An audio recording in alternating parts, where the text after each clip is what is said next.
இனிய காலை வணக்கம் அன்புக்குரிய மாணவர்களே. இன்றைக்கி ஒரு அற்புதமான குரல் பார்க்கலாம். செவியுணர்வீர் கேள்வியுடையார் அவியுணர்வீர் ஆன்றோரோடு ஒப்பர் நிலத்து. இக்குரட்பா கேள்வி என்னும் அதிகாரத்தின் கண் அமைந்துள்ளது.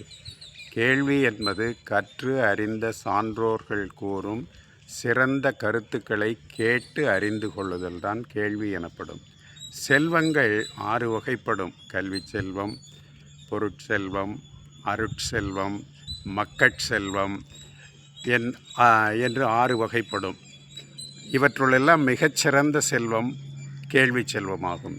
ஏனென்றால் நீண்ட நெடுங்காலமாக கற்க வேண்டிய ஒரு பொருளை கற்று அறிந்த ஒருவர் சொல்லும் பொழுது மிக குறுகிய காலத்தில் அதை பற்றிய செய்திகளை தெரிந்து கொள்ள முடிகிறது. எனவே இந்த 6 வகை செல்வத்துள்ளும் மிகச்சிறந்த செல்வம் கேட்டல் என்னும் கேள்வி செல்வமாகும். இத்தகைய கேள்வி செல்வத்தை பெற்றிருக்கின்ற ஒருவர் அவர் மண்ணுலகத்தில் வாழ்ந்தாலும் அவர் அவி உணவினை கொள்ளுகின்ற தேவர்களுக்கு சமம்.